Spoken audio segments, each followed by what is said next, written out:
Hello, everyone. Today, I will be discussing the socio-economic effects of the proposed 20% value-added tax, commonly known as VAT, on private education in the United Kingdom. The government claims that this policy will generate significant revenue to improve public schools. However, the broader social and economic impacts of this decision require a deeper examination. My presentation will cover how VAT affects education access, equality, family finances, and long-term social mobility. The British government plans to introduce a 20% VAT on private school tuition fees. This tax is expected to raise approximately £1.8 billion annually by the year 2030. The revenue will be directed toward improving public education, particularly by hiring more teachers and expanding access to quality learning environments. While the financial goal of supporting the state education system is commendable, it's important to assess how this policy could affect students and families across different income levels. Education is classified as a merit good, which means it provides benefits not only to the individual who receives it, but also to society as a whole.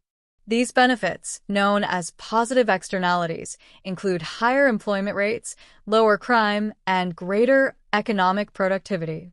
However, by adding VAT to private school fees, the cost of education increases, making it unaffordable for many families.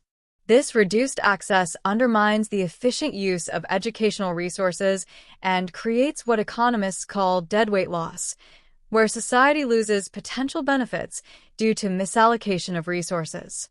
VAT is a regressive form of taxation, meaning that it places a heavier financial burden on low and middle-income families compared to wealthier ones.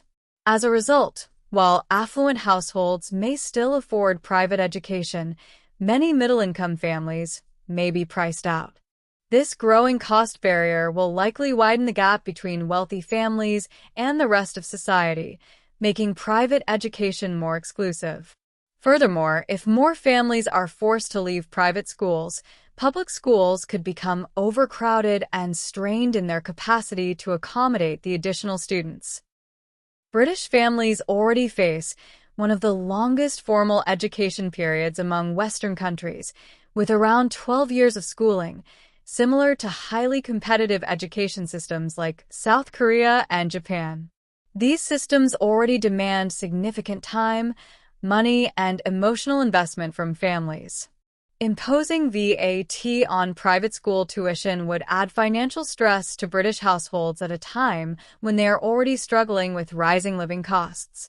This could increase inequality without guaranteeing better educational outcomes.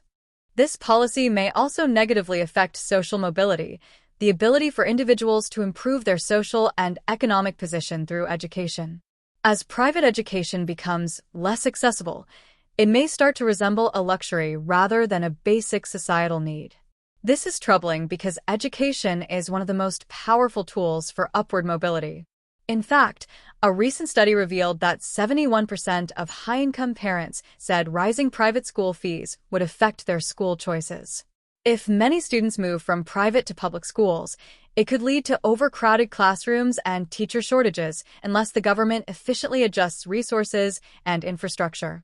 In conclusion, imposing a 20% VAT on private school tuition is a complex policy that comes with both potential benefits and serious risks. While it aims to generate funding for public education, the policy could increase financial pressure on families, reduce access to quality education, and deepen social inequality.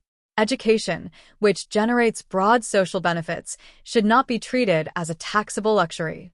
If access to high-quality education is determined by wealth, we risk reinforcing inequality across generations and limiting opportunities for social advancement. In short, the policy may unintentionally harm the very public good it aims to protect. Thank you for your attention. As we've seen, the decision to apply a 20% VAT to private school fees is not simply a financial measure. It is a policy that impacts access, equality, and the future of education in the UK. It requires careful consideration to ensure that it supports long-term social mobility and fairness, rather than increasing the divide between the wealthy and the rest of society.